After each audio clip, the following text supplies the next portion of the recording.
குட்டீஸ், இன்றைக்கி நம்ம பேபிஸ்க்கு எப்படி பியர் பியூரி செஞ்சு கொடுக்கலான்னு சொல்லி பார்க்கலாம்.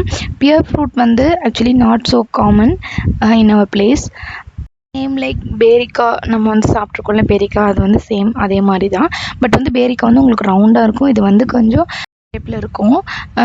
பட் வந்து டேஸ்ட் வந்து சேம் லைக் பேரிக்கா, பட் அதோட லைட்டாக வந்து உங்களுக்கு ஸ்வீட்னஸ் இருக்கும் இந்த ஃப்ரூட்டில். இது வந்து நம்ம வந்து கட் பண்ணிக்கலாம். கட் பண்ணிவிட்டு இதில் இருக்க எக்ஸ்ட்ராஸ் எல்லாம் வந்து நம்ம எடுத்துக்கலாம். உங்களுக்கு பார்க்குறக்கு ஆப்பிள் மாதிரியே தான் இருக்கும், பிகாஸ் இது வந்து ஆப்பிள் ஃபேமிலி தான். நம்ம கட் பண்ணிவிட்டு இதோட ஸ்கின்னெல்லாம் வந்து நம்ம பீல் பண்ணி நம்ம எடுத்துக்கலாம். ஒன்லி நம்ம வந்து ஃப்ரூட் மட்டும் எடுத்துகிட்டு நம்ம வந்து இது வந்து பியூரி பண்ணிக்கலாம். இருந்தால் நீங்கள் பீலரில் கூட நீங்கள் வந்து ஸ்கின்னை வந்து பீல் பண்ணிவிட்டு நம்ம எடுத்துக்கலாம். எடுத்துகிட்டு எனக்கு பிரேக்ஃபாஸ்ட்க்கு ஒரு ஃபுல் ஃப்ரூட் வந்து நான் கொடுக்க போகிறேன், ஒரு ஃபுல் பியர் ஃப்ரூட்.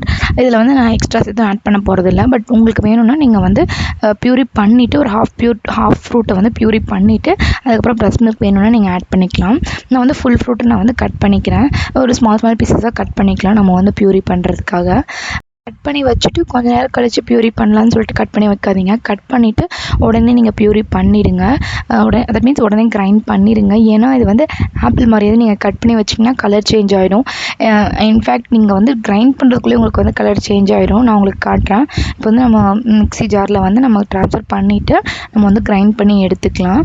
நல்லா ஃபைன் பேஸ்ட்டாக பண்ணிக்கோங்க. அண்ட் இடையில இருக்க வந்து பீசஸ் வந்து நல்லா கிரைண்ட் ஆகிடுச்சான்னு பார்க்குற மாதிரி நல்லா ஃபைன் பேஸ்ட்டாக வந்து கிரைண்ட் பண்ணி எடுத்துக்கலாம். பாருங்கள், நான் கிரைண்ட் பண்ணுறதுக்கு முன்னாடி இருந்த கலருக்கும் இப்போ இருக்க கலருக்கும் நல்லாவே உங்களுக்கு டிஃப்ரென்ஸ் தெரியும். கலர் நல்லா சேஞ்ச் ஆகிருக்கு. ஏன்னா இது வந்து ஆக்சிடைஸ் ஆயிரும். நம்ம கட் பண்ணதுக்கப்புறம் நம்ம ஓப்பன் ஏரில் விட்டோம்னா வந்து ஆக்சிடைஸ் ஆயிரும். But that does not affect the fruits benefit. No problem. Rohan is also ready. நம்ம வந்து பேபிக்கு ஃபீட் பண்ணிக்கலாம். இவங்க வந்து ஃபர்ஸ்ட் டைம் ட்ரை பண்ணுறாங்க பியர் ஃப்ரூட்.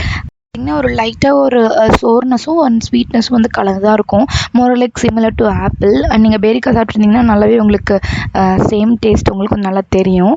பேபி வந்து லைக் பண்ணி சாப்பிட்டாங்க. நீங்களும் கண்டிப்பாக உங்கள் பேபிஸ்க்கு வந்து ஒரு டிஃப்ரெண்ட்டான ஃப்ரூட் பியூரி ட்ரை பண்ணணும். கண்டிப்பாக அதை ட்ரை பண்ணி பாருங்கள். ஏன்னா நம்ம டிஃப்ரெண்ட்டாக ஃப்ரூட் நம்ம கொடுக்குறப்போ அவங்களும் வந்து டிஃப்ரெண்ட்டாக எக்ஸ்ப்ளோர் பண்ணி பார்ப்பாங்க.